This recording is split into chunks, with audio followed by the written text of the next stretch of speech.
Écoutez, on peut dire ce qu'on veut de Robert Ménard, le maire pas tout à fait FN et presque identitaire de Béziers, mais c'est lui qui a raison. Sa campagne d'affichage, la police municipale a un nouvel ami, avec une photo de calibre en gros plan, elle est très drôle, il faut le dire, merde. Il a tout compris à la nouvelle façon de faire de la politique Ménard. Il s'est fait élire à la tête d'une ville toute pourrie, avec plus une thune dans les caisses, des habitants qui portent un nom dont le simple énoncé ressemble à une blague de cours de récré de CE2, les Biterrois, et un centre-ville tellement moche que même les autocars de touristes albanais ne s'y arrêtent plus. Alors que fait-il, Ménard?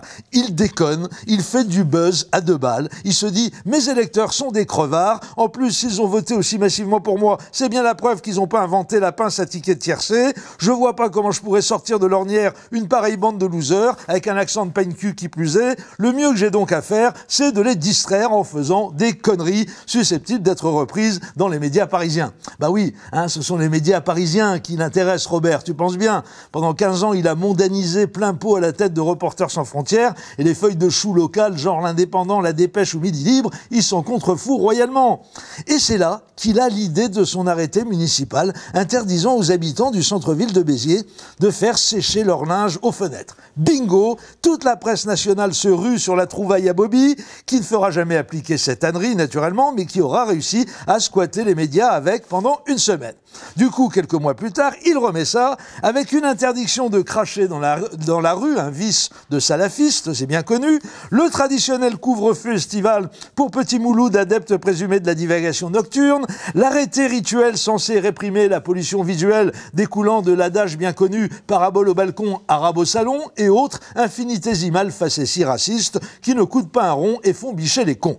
Il enchaîne avec le Zemmour Tour of Béziers, où il accueille le chroniqueur à succès comme s'il s'agissait de Solzhenitsyn en personne, arrivant direct du goulag par le TGV de 16h30, et il a l'idée lumineuse de confier la rédaction d'un livre sur la ville au plumitif maurassien Renaud Camus, parfaitement qualifié pour mener à bien cette mission, puisque notoirement tenaillé par une forte envie de Béziers. Oui, je sais, c'est lamentable, il fallait que je la sorte, c'est ma soupape de récréation.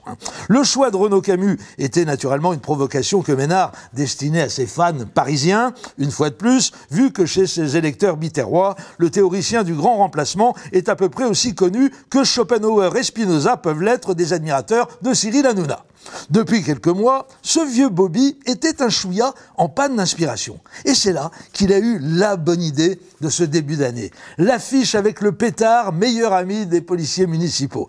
Assorti du commentaire suivant de Monsieur le maire, c'est pour rassurer mes administrés et dissuader les malfaiteurs. Le tabac, des commentaires infligés dans tous les journaux bien pensants, des condamnations horrifiées de la part de la gauche comme de la droite, des détournements plus ou moins rigolos plein les réseaux sociaux, c'est le plus gros succès de toutes les conneries imaginées par Ménard pour faire parler de lui.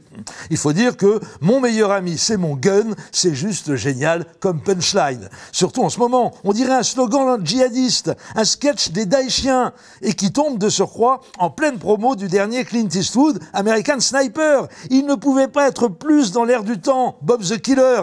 Il faut absolument qu'il aille au bout de l'exercice. La campagne d'affichage doit continuer. Prochain visuel, le Beretta 9 mm de la première affiche, pointé sur la tempe d'un dealer et le slogan « Les ennemis de mes amis sont mes ennemis ». Ensuite, je verrai bien une tête de dealer décapitée dans une mare de sang avec 12 douilles de calibre 9 encore fumantes à côté de la flaque et la signature « Les bons comptes font les bons amis ». Yes, Robert Ménard est un génie de la com. C'est Goebbels qui aurait vu tous les films de Tarantino. Et en prime, il est doté d'un sens de l'humour que je qualifierais de ravageur. On l'a malheureusement un peu oublié, mais il y a moins de 6 ans, Robert Ménard était encore salarié par le Qatar en tant que directeur d'un centre pour la liberté de l'information. Sans déconner, À l'époque, l'émir du Qatar était son meilleur ami. Allez, salut Bobby, et surtout, continue à nous faire rire.